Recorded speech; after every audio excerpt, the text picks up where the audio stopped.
Hello all, this is the Owl, and today, at long last, we'll finally be finishing off Uzumaki. Before we start though, a few quick announcements. As always, first up, I just want to give everyone a reminder about Mrs. Owl's art commissions. She's actually recently branched out into asset creation for games, and this very talented lady can do everything from pixel art to, actual art, and is responsible for my avatars, as well as that dope-ass intro I use, and something I have planned for patrons around Halloween. That's gonna be a secret for now. Her rates are insanely good, so feel free to hit her up for anything you want made, from backdrops to avatars and banners to fun OCs and the like. Hell, she even does book covers and mind-bogglingly good illustrations. So yeah, come on folks, go and make her day. Without saying too much, I think she'd really appreciate it right now. Secondly, I just want to address something that has been leveled at me a bit recently, especially with that awful old Hellstar Romania video suddenly getting some views. I really should remaster that. So, believe it or not, I don't hate Junji Ito. I actually rather enjoy his work, and I love how accessible he is and how many readers he has managed to draw into horror manga. I just think that there are other horror mangaka that are scarier, do a better job of telling a coherent long-form story, and balancing the absurd, the comedic, and the horrifying a touch more elegantly. To name a few, Ryukishi 7, Fuyumi Ono, and Kazuo Umezu immediately come to mind. Yes, I'm joking with the last one. I really should cover more Kazuo Umezu manga, as you people seem to love it when I cover the howlingly insane stuff. And yes, one day I will cover Shiki for sure. Still, each to their own, and when Ito's stories do land, I would be happy to admit that they absolutely rule. Finally, a reminder that this video series will, much like that first Made in Abyss arc, be eventually compiled into a single long video, likely with some minor tweaks for all you folks who seem to enjoy drawing to my content, falling asleep to it, or listening to it at work. Mental note, insert more jump scares to keep you on your toes. And with all of that faffery out of the way, let's do this.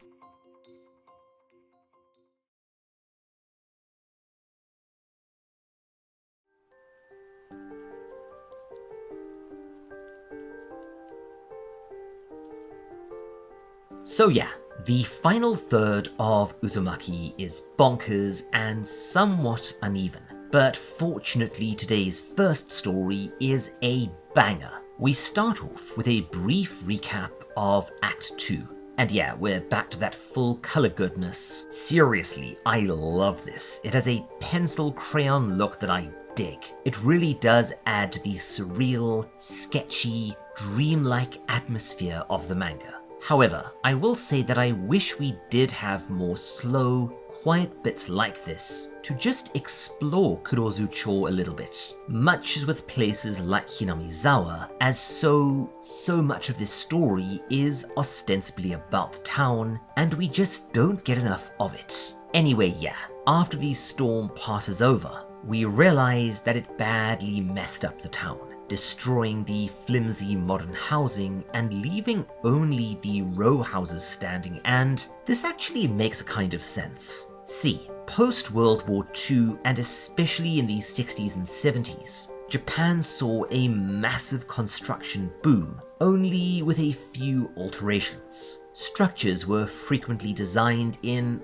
how would I put it, the way buildings are made in Japan now. Outside of big stuff like office buildings and the like, is designed to make them low cost and lightweight so that in the event of an earthquake, they would be less likely to cause serious harm if they fell on someone, as well as being much cheaper to replace. And this also means that abandoned property goes really bad really fast in Japan, especially if they're modern structures. However, older structures like temples, traditional family homes, onsen, and row houses tend to be a lot older and built to last, with entire samurai villages still existent. Regardless, the storms just devastate everything in their path, and they only really seem to stop when they reach the center of town. Remember, where the spooky pond full of dead people seems to absorb them.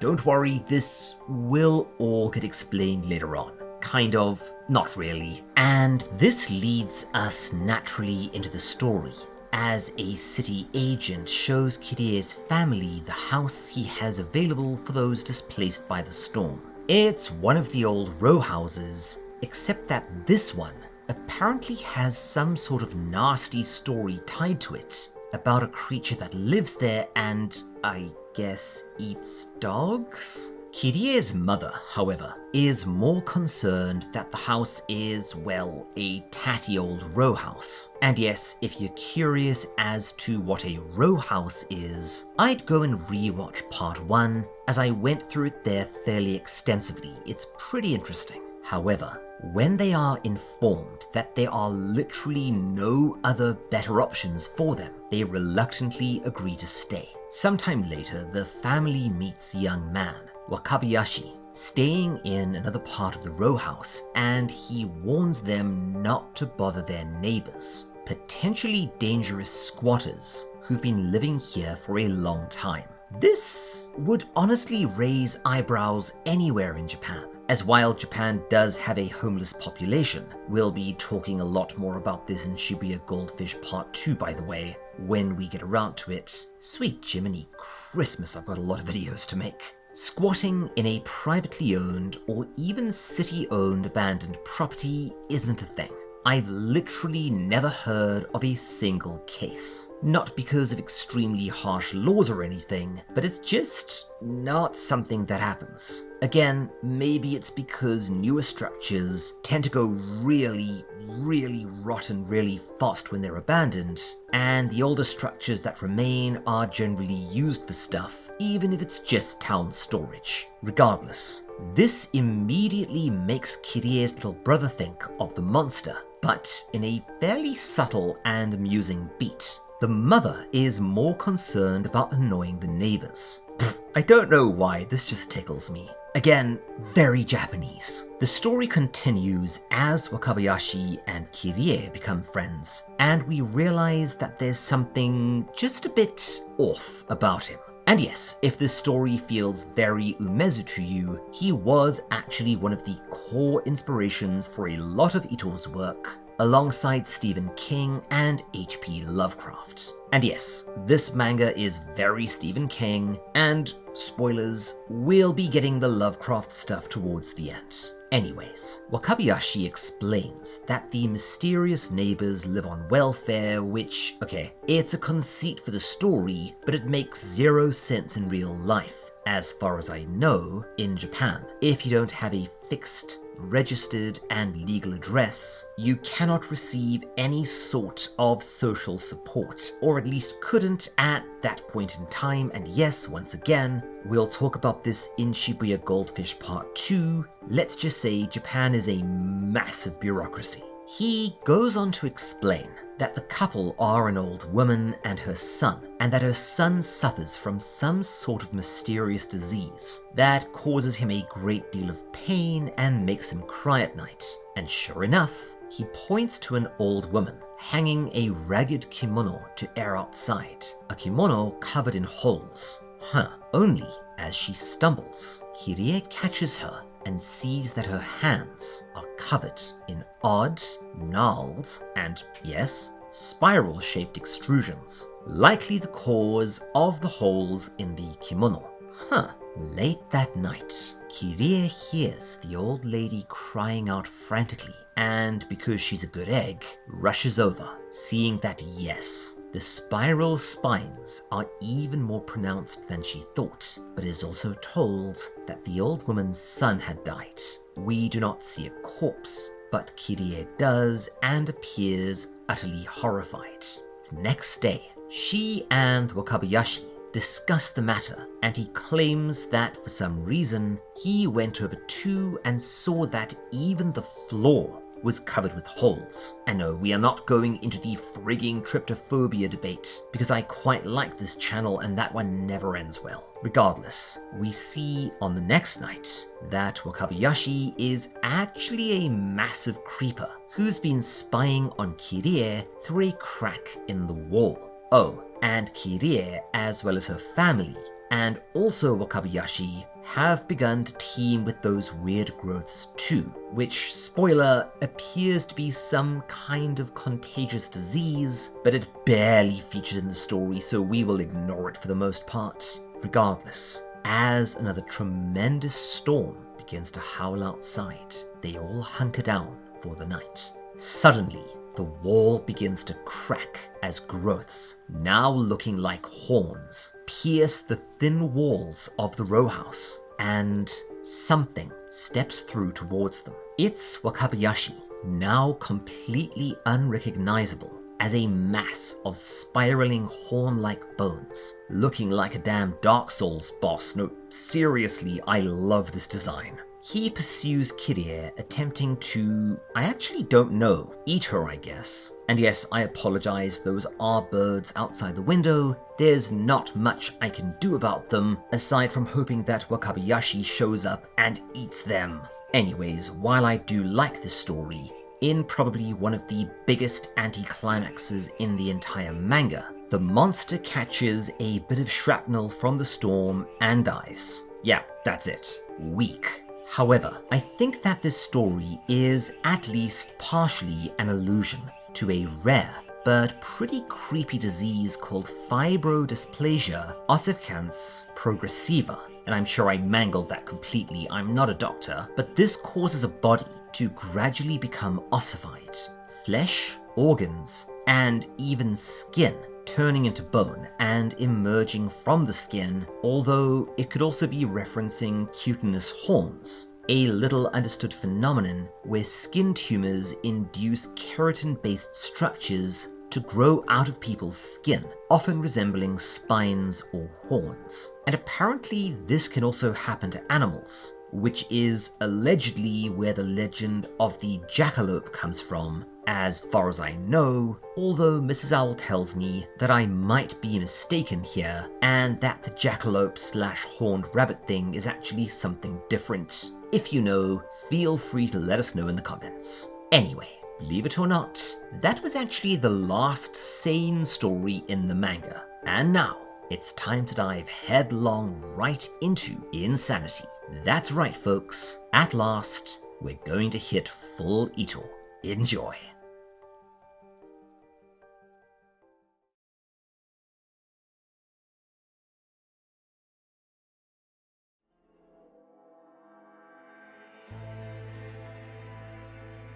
Yup, now we're into the weird stuff, and what is essentially the extended final arc of the manga, and also where things start going so snooker-loopy that it's honestly quite hard to remember that this is a horror manga in places. You'll see what I mean in just a bit. Our story opens with several journalists trying to get into Kurozucho, as apparently reporters keep vanishing when they try to enter the hurricane-ridden town. Soon, we see why. The second they get close, they are suddenly blasted by a tornado that completely wrecks their car. Two of the journalists are killed outright, but the female reporter survives and makes her way into town, passing a large number of destroyed vehicles, the others who've tried to enter. And yes, this is all very evocative of another Stephen King story, the massively underrated Tommyknockers.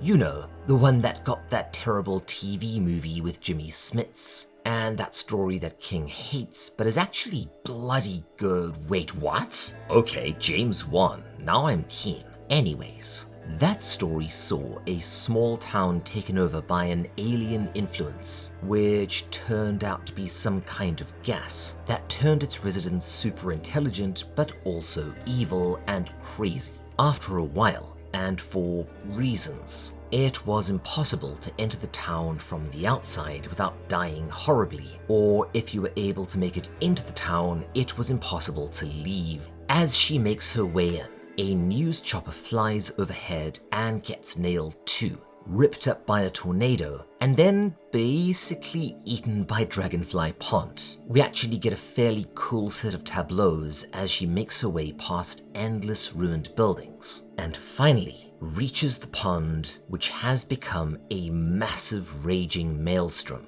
now at the very center of the mostly destroyed town. Weirder yet, she sees several children bound to posts, miserable and gagged, in another very Umezu run of panels. And because she's nice, she quickly unties them, only for them to... Okay, yeah, Ito must have been on that good shit here, because they walk over to a nearby house, and how do I even put this into words? Exhale a massive tornado, destroying said house, and then laugh before turning on the reporter and firing one at her before another twister mysteriously whips them up and carries them away. I think I know what Ito was getting at here in terms of social allegory, and we'll get to it in just a bit. But yeah, remember what I said about this story going full Ito by the end? This is what I'm talking about. Later, the reporter meets Kirie, and we learn that her name is Ito Maruyama. Maru generally referring to things that are round or circular. Ner. The story gets even more odd when Kirie tells Maruyama that all of the townspeople can create tornadoes now, even if they just happen to walk too fast or breathe too loudly. What? Okay. I will also try to explain this a bit later on, as I think it ties into a very Japanese fear that Ito is trying to explore here. We also get a reference to the title of the story, when the pair discuss the butterfly effect kind of out of nowhere, a term you might have heard. It's an explanatory example used by mathematician Edward Lorenz to explain chaos theory, in that tiny, insignificant things like a butterfly beating its wings can change the direction of a tornado far away, I think. This stuff is a bit beyond me. Anyways, Kirie leads her back to their row house, which has become something of an emergency shelter, with a whole bunch of sullen townspeople crowded in. We also learn that, yeah, even if someone is able to get into town, exiting is impossible. Once again, very Tommyknockers or what was that show called? Really gory horror about a weird rural town.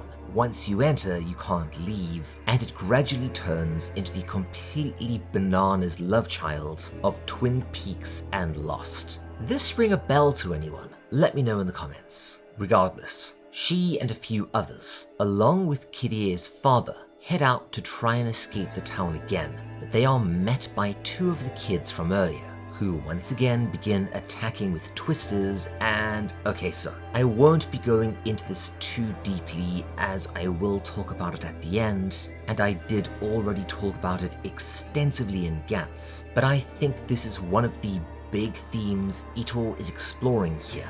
The time Uzumaki was written was a period of time where Japan's economic bubble had burst. Towns were emptying out as people streamed to the cities in search of work, and juvenile delinquency was an epidemic, seeing young people turning into Yankees, a slang term that doesn't translate perfectly. Think somewhere between a delinquent, the British slang chav, and young gangster. A lot of older people mistrusted or even feared younger generations, as from the outside all they saw was drug use, violence, and gangsterism rising at astonishing rates. And this was part of a general fear regarding the collapse of Japanese society as a whole. And yes, please keep this in mind as the story moves forward. We will see more overt examples of this soon. Anyways, the people inside the row house send twisters back at them, scariest manga of all time, everyone, and blast them flying again, although, yeah, they eventually just learn to fly. Literally riding the tornadoes. What are we doing here? I know that horror and comedy are actually very, very closely related, but seriously, this is just weird. Anywho, Kirie finds a now mostly insane Shuichi huddled in a corner, and he says that the spiral is beginning its final journey outwards, presumably from the pond, and it will eventually consume the entire town, leading us into the next story.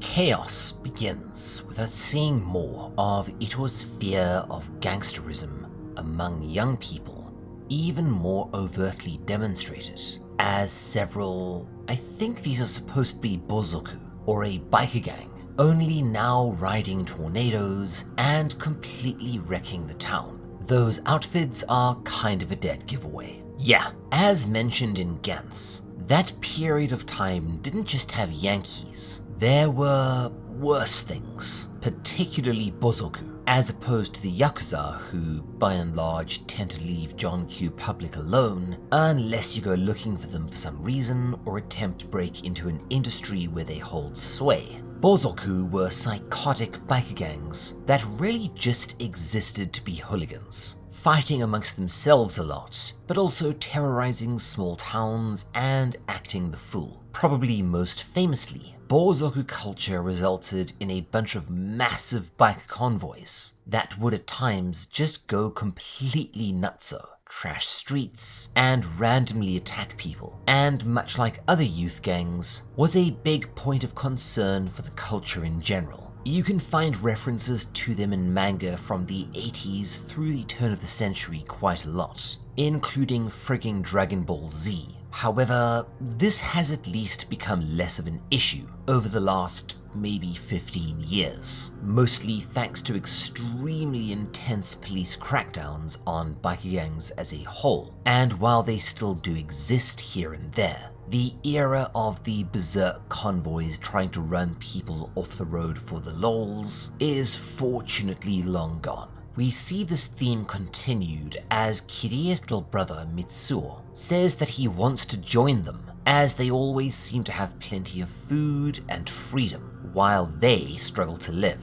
Yeah, unlike a lot of Ito's social allegory, this is all fairly upfront and clear. A lot of youngsters in the 80s and 90s felt like the previous generations had prospered at their expense, and they rapidly became disillusioned with their new lot, which would be hard work and long hours for very little money, even assuming they could find a job, leading them to join the Western-inspired gangs, or just being drawn into rebellious and weirdly glamorous gang culture. Oh yeah, there are more snail people for reasons. Okay, back at the row house, things are getting even more crowded, with folks literally now packed to the rafters. Much like with the snails, I think I know what Ito's aiming for here, but we will save that for later. Meanwhile, Kirie and the others find a map of the town, one that looks extremely old, revealing that, honestly, I have no idea what the purpose of this map is, as I don't think it really shows anything to us that we don't already know or won't learn or be able to infer in other ways as the story moves forward. I guess it creates a sense of mystery, and it also gives us some indication that the spiral phenomenon in Kurozu goes back a very long way, but shrug. You do you, Ito. Soon though, the overcrowding gets so bad that people start outright turning on one another, and in the ensuing brawl, Shuichi gets thrown out, with Kirie and the rest following him, all resolving to escape the town. We get, yeah, it wouldn't be a post-apocalyptic story, which somehow we're in now, without a bit of ye old cannibalism. And we see that the bozoku from earlier have been eating the snail people in, nope, that's one of the creepiest panels from the entire manga. I have no idea why, but this really stayed with me, just, ugh. dude. They escape the bikers in a sequence incredibly evocative of another of Ito's better stories, Hellstar Ramina, as everyone starts flying around, flinging around tornadoes, and the survivors basically just luck into surviving, while the Bozoku gets sucked down into the pond, sending us into Chapter 16, Erosion. And this is where the symbolism is probably at its most on the nose. Let's take a look.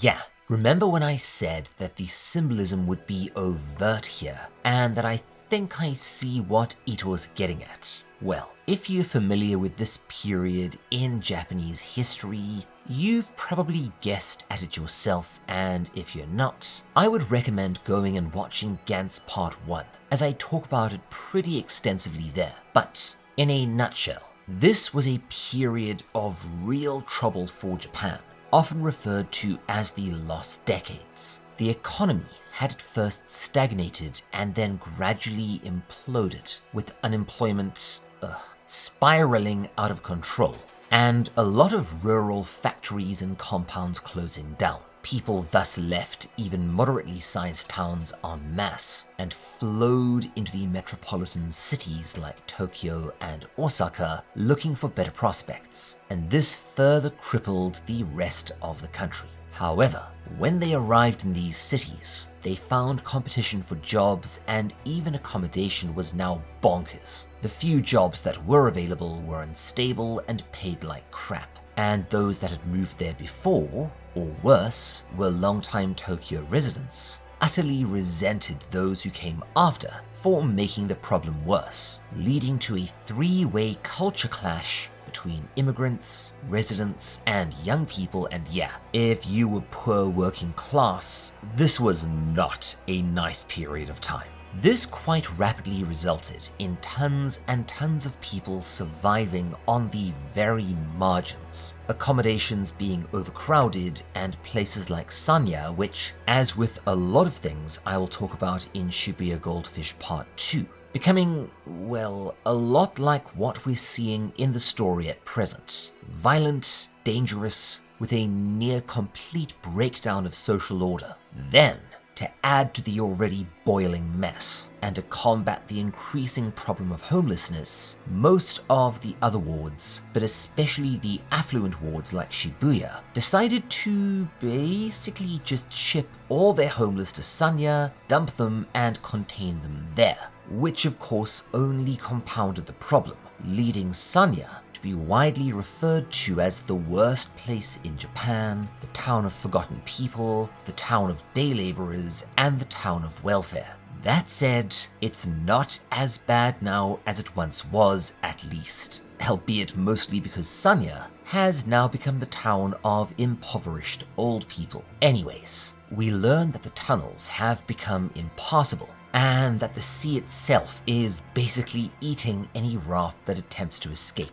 As per post-apocalyptic stories, we slowly get a growing cast of survivors, but let's just say that none of them are important, so we won't worry about names. The only ones we'll be spending much time with are the ones we already know: Shuichi, Kirie, and her little brother Mitsuo. The reporter lady is around, but is such a nothing character, and exits the story with so little ceremony. Yeah, spoilers for anyone that for some reason stands this character, that it's barely worth trying to remember. It's Chie, I think? Who cares? As it so happens, the efforts to move slowly in the hopes of not creating tornadoes, people are now turning into snails. Yeah, okay, I will try and explain this more at the end. They find more row houses, which seem to be the only structures left standing at this point, and when the already packed-in occupants turn them away, and basically tell them to just go die, it turns into a massive fight, before they realize that the overcrowding has become so bad that the inhabitants have basically fused together into a seriously, why am I having to reference society so much these days? Eventually, the row house simply bursts, and the inhabitants begin to grab scrap and build an extension over themselves, very much like a snail. Later that night, the survivors are beginning to starve, and they resort to eating a snail person left behind by the Bozoku, albeit reluctantly. The social order within Kurozucho has completely collapsed. However, with food running out and the dangers of both transformation and attack from hostile gangs rising, they redouble their efforts to find some way to escape.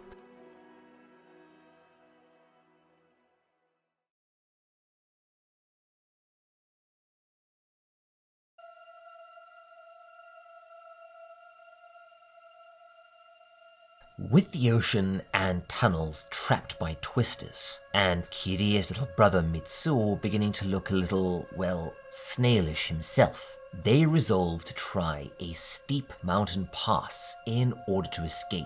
Man, this entire sequence makes me want to reread Monkey Peak. Wait, there's an official English release of Monkey Peak? Holy crap! I must get around to doing a video on that at some point, it's just so damn good. Wilderness survival horror, man. Gotta love it. Where was I? Oh right, we actually get a really neat view of the annihilated Kurozucho with the maelstrom that was Dragonfly Pond at its center, and only the row houses left standing, all of which are expanding outwards as the residents form huddles. Yeah, there's a reference for you. Oh, and one of the guys working on the expansions is this bony bastard Tanizaki, who'll be something of a recurring character for a bit. Anyways, he taunts them and in doing so sends a twister their way. As they continue winding their way through the mountain pass, they realize that even the vegetation has become mutated and twisted by the ever-expanding power of the spiral. And after they run into some of the other survivors we saw earlier, they realize that they've been mazed, Hobbit style. The spiral is going to keep them wandering in these mountains forever, and all roads will eventually lead back to Kurozucho. Oh, and the others have gone a bit more feral, keeping a snailifying member of their party prisoner as an emergency meat supply. Gross. Slowly but surely, their lack of progress and likely hunger wears on their minds, and Shuichi begins to hallucinate his father in a manner similar to his mother before she went bananas, and Mitsuo turns into a full snail person in a weirdly effective emotional beat, leading to them having to escape from other hungry survivors and being driven to the edge of the cliffs. In desperation, they release Mitsuo, and he crawls away down the vertical surface. Oh, and it turns out that the other survivors have also gone spiral crazy, leading them to, okay Ito, I give up. How on earth do you come up with this stuff? I do cocaine! Yep, I pretty much thought so. Regardless, realizing that there truly is no way out, they reluctantly turn back and head into town, resigned to their fate. Kirie wants to find her parents, presumably to die alongside them, and Shuichi follows her. We are now rapidly closing in on the end of the story. The center of the spiral awaits.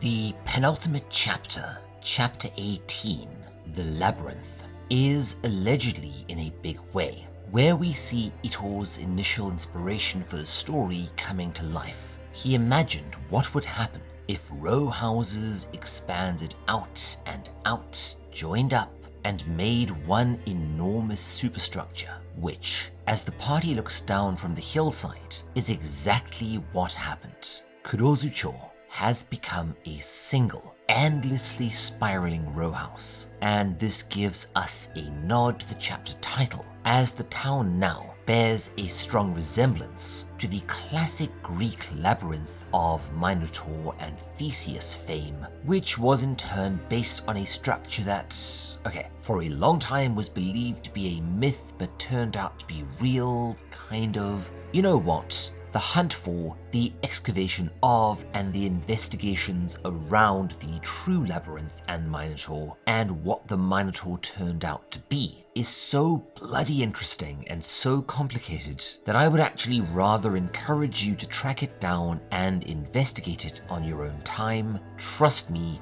this will at least partially blow your mind. Anyways, after a good amount of dickering, they realize that they have no choice, and they enter the spiral, walking between endless row houses and finding that everyone is just dying and turning into those horrible rubbery spiral forms as they do, warped and twisted by whatever force is emanating from the pond. Tanizaki, that goofy looking bugger from earlier, is disposing of corpses and has grown, say it. A great big bushy beard! Come on! Thanks, Jim. Revealing that even time has become malleable, like he'd been down on layer 6 or something. No, this is never really dealt with in any great detail. It's just another twig of weirdness to throw onto the bonkers bananas bonfire Ito is building. We learn that Kirie's father, at least, might still be alive, at the center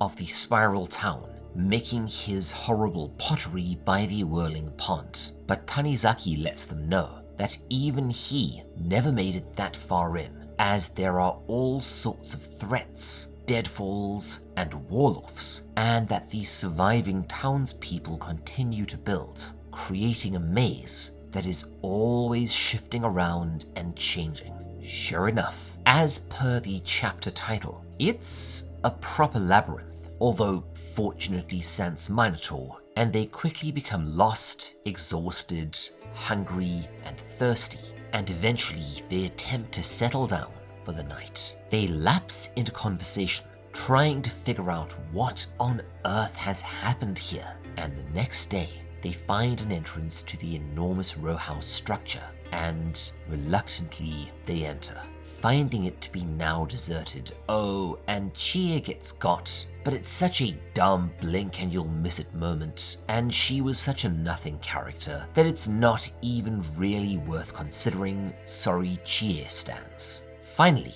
in an extended and pretty cool and atmospheric exploration sequence, they reach the center and discover that the pond has long receded or perhaps drained, revealing a seemingly endless and ancient spiral staircase stretching down into the earth. As Kirie and Shuichi make their way deep down into the depths, in honestly my favorite panel from the entire manga. No, seriously, I love this one. And this image has made its way into a lot of my attempts at both short stories and my novel, cough cough Halloween cough patrons cough. We hit the final chapter.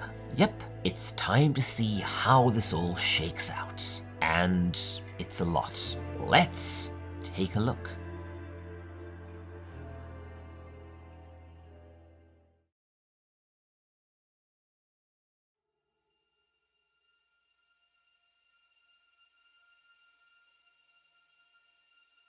The pair descend, increasingly weak from hunger and thirst, down, down, down, into the mysterious, dripping depths under the pond. They are then attacked by, that's a spiral golem for sure. Gotta watch out for those in cursed villages, mate. And after a struggle, Shuichi tumbles down into the pit, leaving Kirie on her own.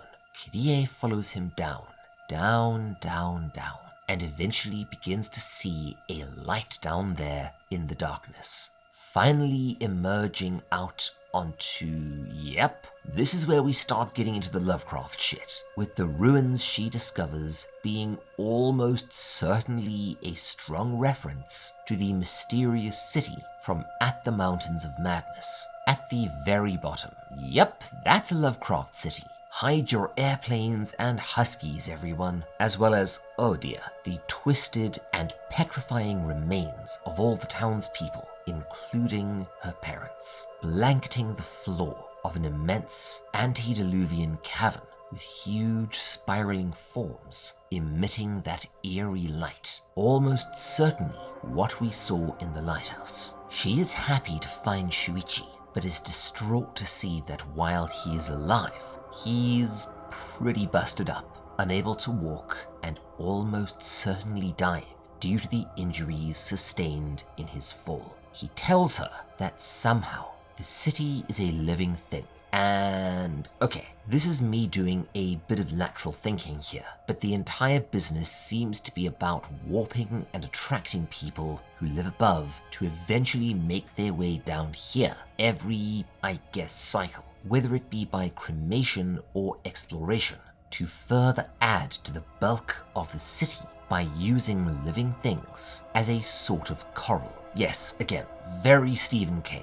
Realizing that Shuichi is near death and that there's no way out for her either, Kirie decides to just call it a day, tells him that she wants to stay here with him, and in their last moments, they embrace, spiraling together much like the red thread as they die in each other's arms. We then get a sort of ersatz epilogue as we see the city tremble as the central tower rises up through the ball that was long concealed by Dragonfly Pond, sealing itself once again and completing the spiral. As the story ends, we get a brief readout from Kirie, revealing that, I think, she and Shuichi and all of the townspeople will remain together in some sort of dying dream, now part of the spiral, until it awakens to feed once again, presumably in the distant future, once other people have settled the land. Oh right, there's 2 lost chapters at the end, but they're just weird and not relevant to the story, so we'll skip them for now. They're okay and not bad cosmic horror, well, not the first one at least, so maybe we'll take a look at them one day. And that, gravies and lentilmen, is Uzumaki.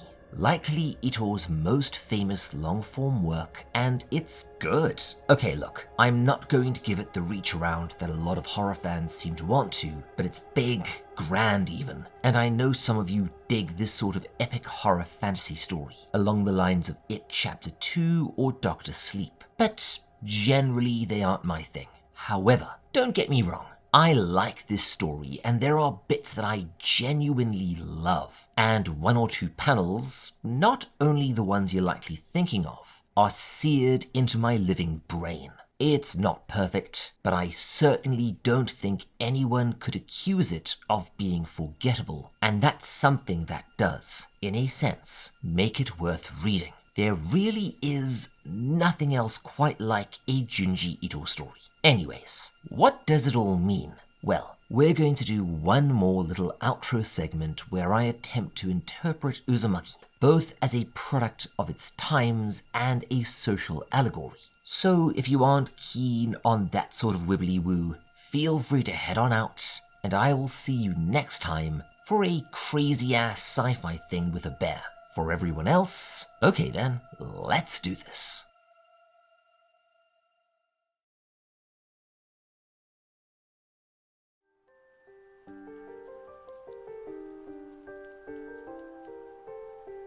So, what does it all mean? And no, I'm not talking about the vague nods to Lovecraft and King, or even Ito's fascination with row houses. Let me posit my theory, taking what I've already explained about the period Uzumaki was written in, which, as mentioned, I talk about extensively in Gantz Part 1, so I would recommend you go and watch that first, as I'm not going super in depth here. Japan was undergoing a ton of societal upheaval and discord, brought about by rapid and vast movements of people towards the cities, leading to overcrowding, widespread poverty, and some degree of homelessness, at least by Japanese standards, as well as a general and intense fear about the breakdown of societal order and... Okay, so I have talked about this in other videos before, I think in another, but Japan has a concept known as wa, which doesn't translate perfectly, but in a nutshell, somewhere between peacefulness and societal harmony. It's one of the reasons that more traditionally minded Japanese people have a reputation for conformity, conservatism, and a general discomfort with standing out.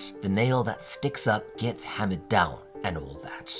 Now, if we take the outwardly expanding spiral as a metaphor for societal discord and the disruption of the wa, somewhat due to increasing modernity and globalization chipping away at the insular and extremely socially conservative Japan of yesteryear, and somewhat due to the decaying economy, intense overcrowding in the cities, the stagnating birth rate, and the overall anxieties of the lost decades, things start to come into focus. This is particularly true when we look at delinquency and youth gangs, both of which are very clearly present in the story as an outright rejection of the wa Japanese traditionalism and the conditions people found them in that era as a whole. And then we can clearly see Ito's own worries about Japanese society collapsing. However, there is a counter-movement to this present in a lot of older people, a stubborn refusal to change, to adapt, or even allow the younger generations to do so, as well as a desire to never draw attention to oneself out of fear of violating the wa, which leads to a general stasis and a societal collapse in its own right, which is probably what Ito was getting at with anyone who didn't move fast enough turning into a snail person later on in the story. Evolve or die. But if it breaks down completely, we have rapid societal implosion going as far as madness, violence, murder, cannibalism, and eventually death.